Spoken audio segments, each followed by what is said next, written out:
Tara McLaughlin. Present. Okay, let's start with public comment.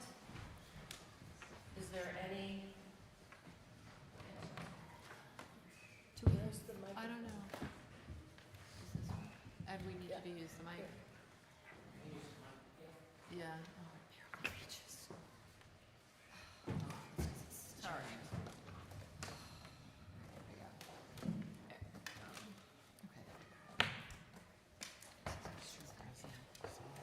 Okay. Much better. There you go, Ed.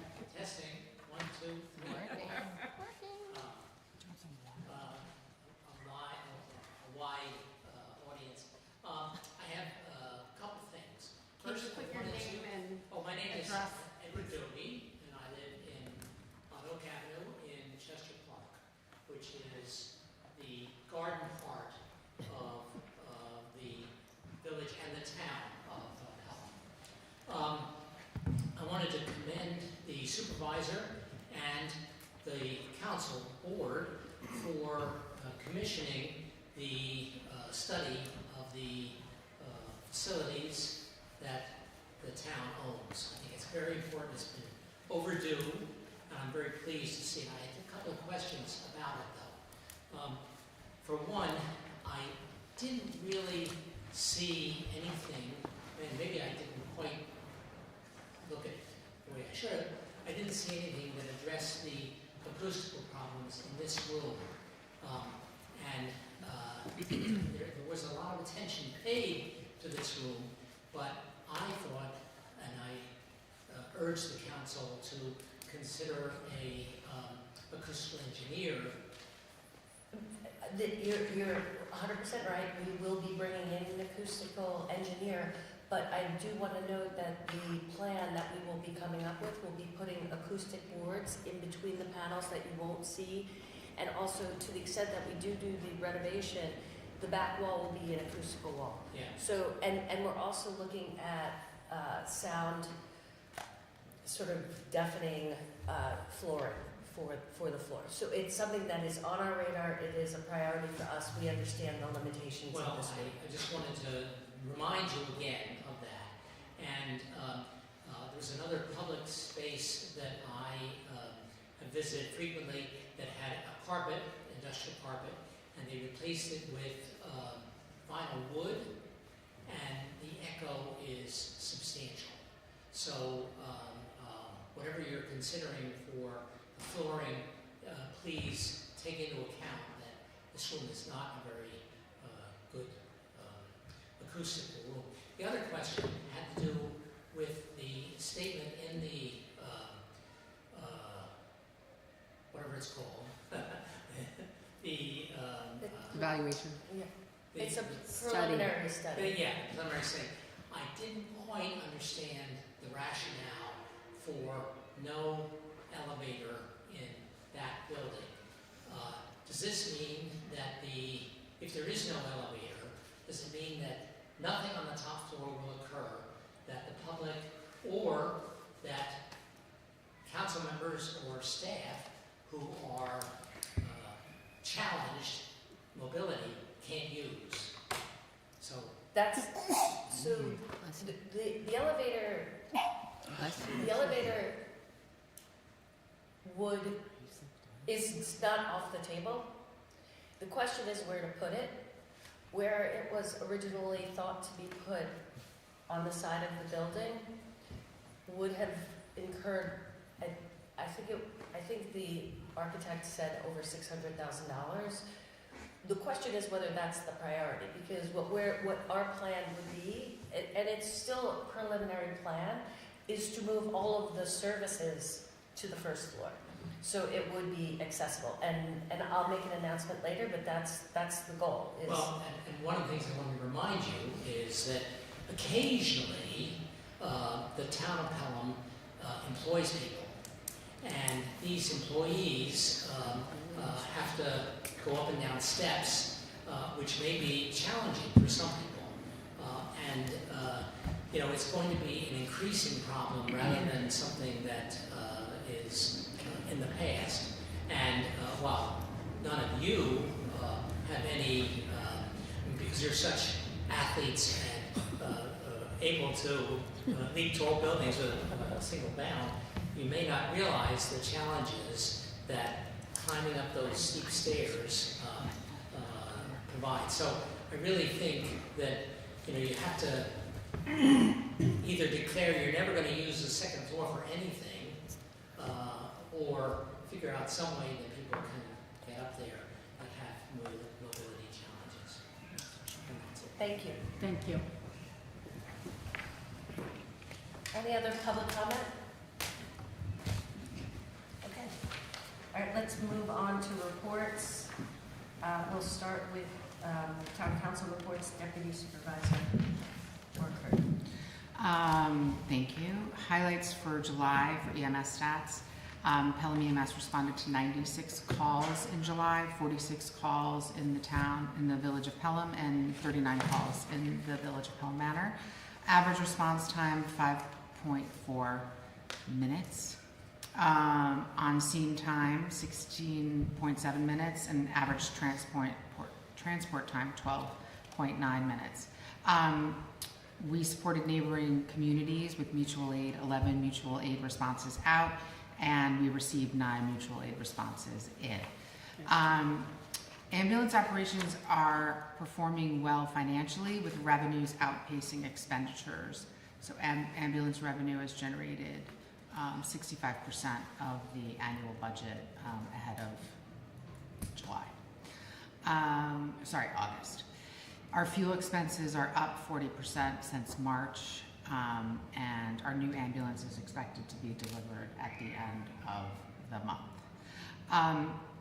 I did want to highlight legislation that was recently updated. New York State recently strengthened its EMS sustainability planning law, which took effect in December of 2025 and was further refined through implementing legislation in March of 2026. The law recognizes EMS as an essential public service and requires every county to develop a comprehensive long-term EMS sustainability plan in partnership with municipalities, EMS providers, hospitals, and other stakeholders. This is important for Westchester County. It means that they will lead a countywide planning effort that will help ensure reliable EMS service, strengthen regional coordination and mutual aid, and position communities like Pelham for future state support. And this is a significant advance over what we've had, shifting it from a municipality by municipality approach to a coordinated countywide effort. So I hope that results in more funding for a program like ours, which is one of the models in the county and the state. Thank you. Any questions, comments, concerns? I don't have a question on that, but thank you for that report. Any updates on the website? Yeah. The website is in the process of being overhauled, and it should be updated within, I'm not going to guess, but it's soon-ish. Just the recreation department fall signups start very soon, so I Yes. want to make sure there's no interruption Yes. for them, but also the recreation department landing page from the Pelham Town site Yes. is sort of blah. Yes. And then it goes into the sign up, so if we could all work together to make sure that's exciting. Noted, yes. Entertaining, and more information than just the list of everything we've ever offered. Okay? Yes, thank you. Thank you. Councilwoman Burke? No, I don't. Oh. I feel like it never works for me, but it's working now. Okay, great. Yeah. Okay, so we have our new court clerk who started today. Wow. His name is Bruno Barbosa, and he's going to be covering both the vehicle and traffic and the criminal court dockets, along with Nick and Deanna. So probably a good week to start. I think there's no court sessions this week, so it's a good week to sort of phase into it. So welcome to Bruno. I haven't met him yet, so I'm looking forward to meeting him. That's it for the courts. Just quickly, a Glover update. Another meeting was convened with our local municipalities and the school. We're still trying to move that forward. We're waiting to have another meeting with the commissioner for Mount Vernon. And just the last thing, and when discussing the facilities planning, the study also talked about the parking area, and there's going to be a lot to be done with that. And just a reminder that we do have a $30,000 grant for an EV charger. So if there's sort of any discussion about it, to see if there's a way to potentially bring that in if we're adding spaces. I know it's not a priority, but we do have it, and I know there was issues with electric and sort of the supporting all the electricity needed, but just something that I didn't want to lose sight of completely.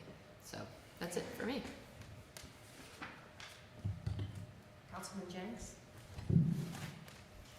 So, one of the emergency response calls from July was a call to the library.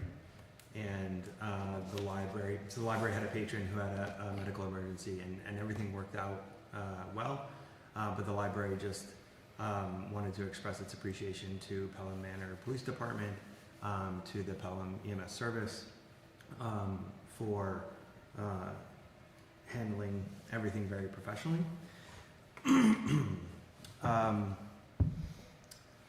During one of the heavier rains in July, I think, there was a little bit of water coming into the basement that was close to where the IT equipment is in the basement. No damage, but a close call. And then for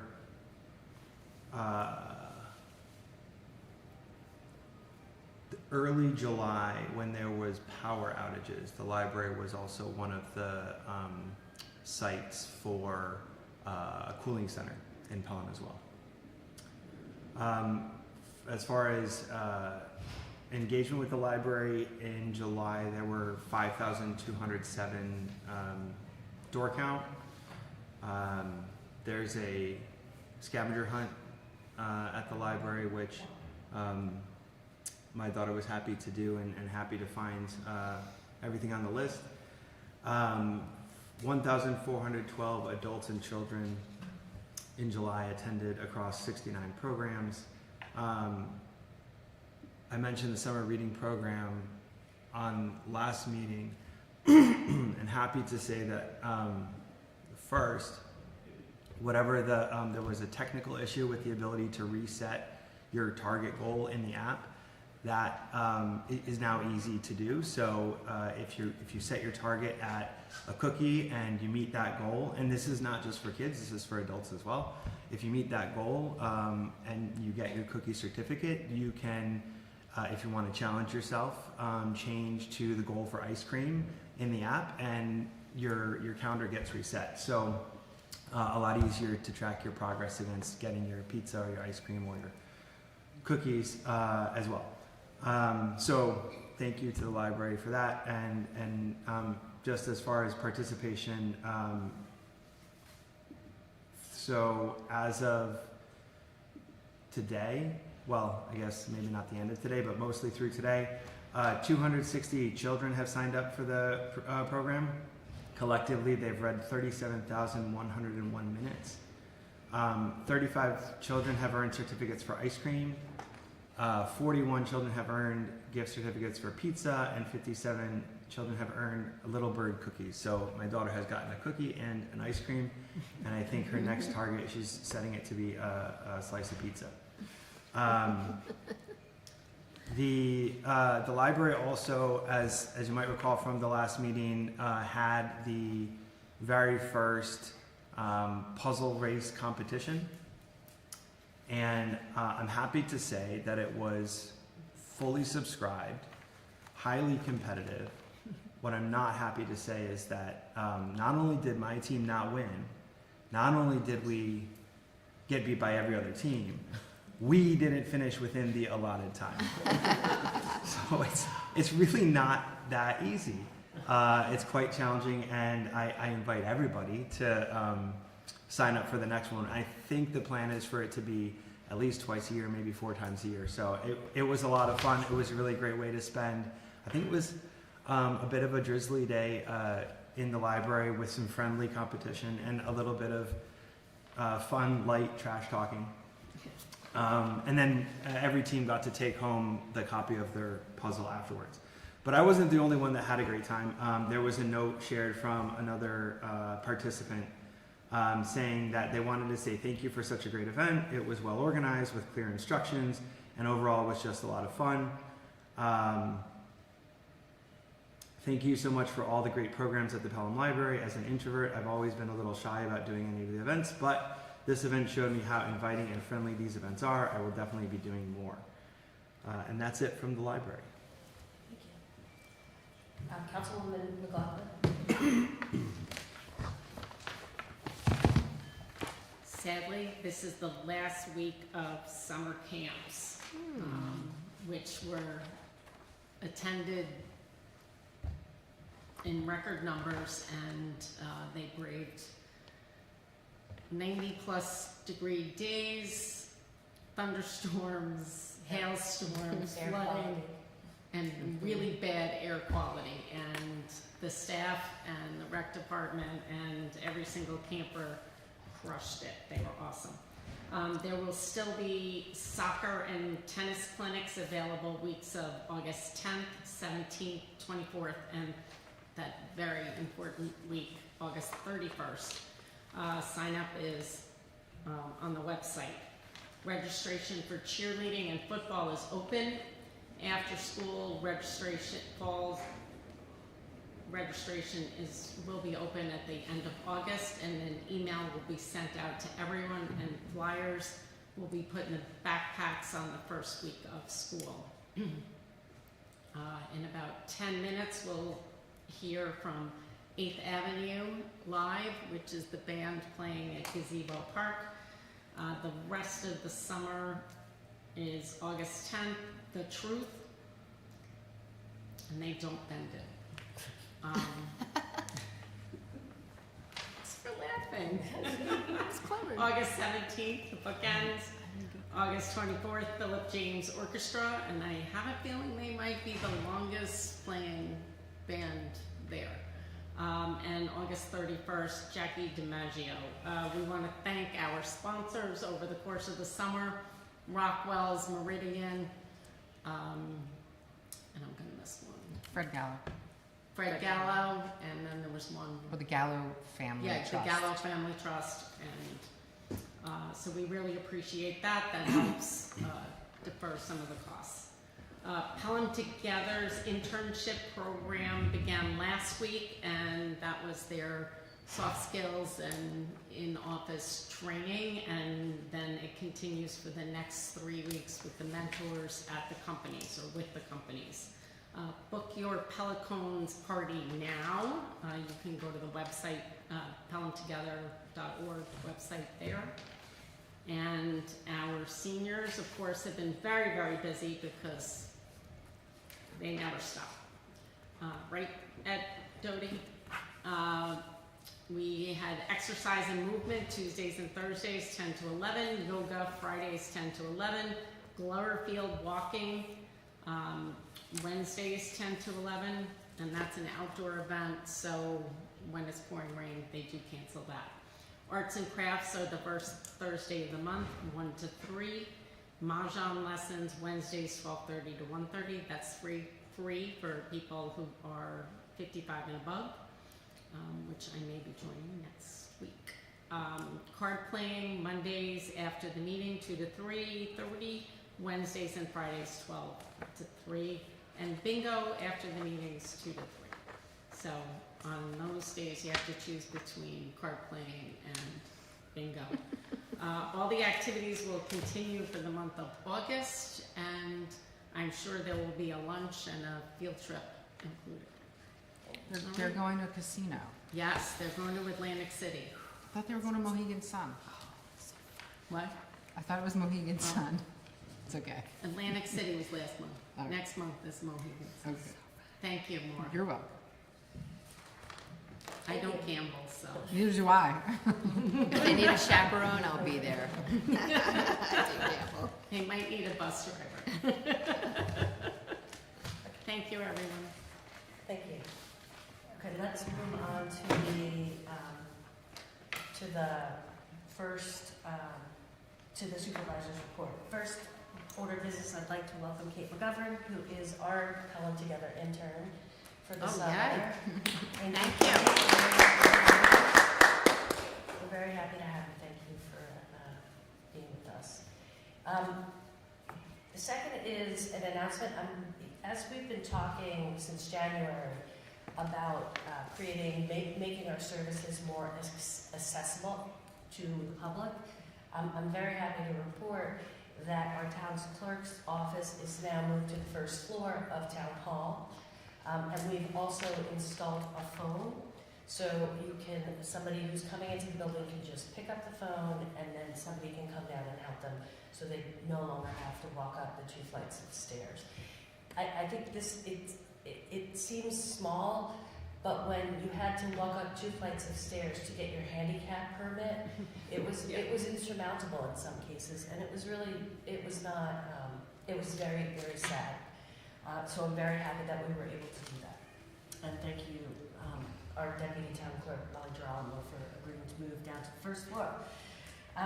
The second thing that I'd like to talk about is we need new lights for Durango, the hallway out here. We've been working with the architects on that. This is what I think we're gonna go with. We need 8 of them. The total cost, including the light bulbs, cost $1,800 and change. But I did want to bring it to your attention because we will be we'll be swapping them out. Apparently, Felix can no longer change the light bulbs. So we'll have better lighting with these lights, and it will go with whatever we do with the changes in the future.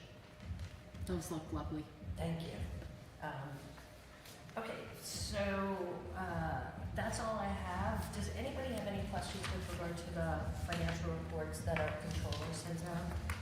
The general ledger and then the statements of revenues and expenditures.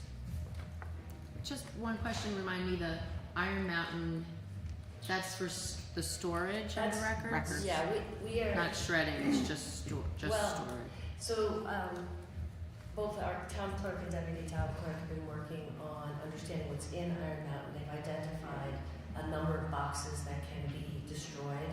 Good. We're trying to figure out the most cost-effective way to do that, Mhm. and we're planning on trying to. That's something that we're working towards. Thank you. Okay, there being no other questions? All right, let's move on to the first resolution.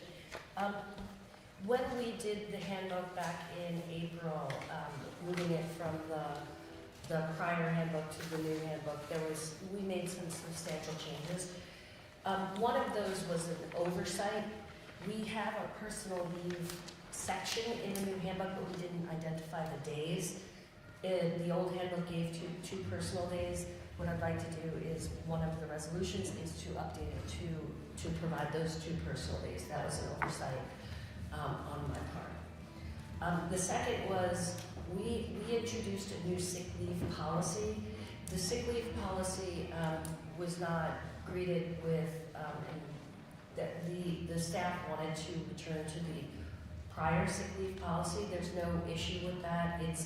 We give them, in the past, we gave them 12 days, and it does not carry over. The new policy was 8 days, and it did carry over. So I'm recommending that we go back to the old policy, since that's what our staff wants. So this resolution in front of you is amending the Town of Pelham Personnel Handbook regarding personal leave and sick leave. Are there any questions, any discussion? May I have a motion? So moved. Second? Second. All in favor? Aye. Hi. Okay, the next next resolution, which is the last resolution, is, as you know, we've been looking at improving our financial software. We looked at a number of different vendors. The cost to do that was exorbitant. We love the features, but it was in the, basically $20,000 to $30,000 for us to do that with an increase in the ongoing costs. We reached out to our current financial software provider, Harris, and they actually have modules and also can host our financial software, so we can access it. We can all access it without having to be in town hall. And the new software modules will allow us to do budgeting. It will allow us to do cash reconciliation and a number of other things. The cost, the one-time cost this year will be in the, I think, $4,000. It will increase our ongoing costs from $3,000 to about $7,000 a year, but I think it's well worth it to add these modules. I think it's going to really help. Right now we do manual reconciliations. This will allow us to do it in a much cleaner way, as well as having budgeting online and a host of other things that we'll be able to access. So this is the formal resolution to approve the upgrades to our financial software. Any discussion? Well, my recollection is the modules will allow a little bit cleaner reporting as well. So instead of having financial reporting of the general ledger and the way that we have the revenue and expenses now, we'll be able to make it a little more organized so that it can be more insightful when reporting. Yes, and what I've started to look at now is our budget year to date, because we're halfway through the year. It will allow us to do that in a much cleaner way, and I think that it will be very helpful. Some of the things we've started doing is each department is getting their budget on a monthly basis, so they're more aware of what their expenses are and what their budget is. So that's another change that we made that will hopefully also help. But yes, thank you. Any other questions? Any discussion? May I have a motion? So moved. Second. Okay. All in favor? Aye. Okay. All right. Now for the approval of the minutes, the July 13th, 2026 minutes. Any changes to the minutes? I sent just a very minor adjustment to clarify from, there was, I think, some confusion about the date for the sale of Booktoberfest tickets and then the date of Booktoberfest itself, and I just wanted to clarify. I mean, the tickets are on sale now, so changing the minutes for the on sale date I don't think makes sense, but I just wanted to clarify in the minutes as well to put the actual date of Booktoberfest, which is October 3rd, 5 p.m. to 8 p.m. Thank you. Okay. So can I have a motion to approve the minutes as amended? So moved. Second? Second. All in favor? Aye. Aye. Before we go to executive session, I would like to say that we would like to acknowledge the passing of William Clements. He served as an assessment board review, on our assessment board of review for over 20 years. And our condolences go out to his children, David and Sarah, and his 3 grandchildren. We are very sad for his passing and appreciate the service that he gave to the town of Colin. So thank you. Okay, now can we adjourn to executive session? Yes. So moved. Second, Second. all in favor? Aye. For purpose? Oh, for personnel, discussion of personnel issues. Thank you. Oh, right in time for the I concert. tried so hard.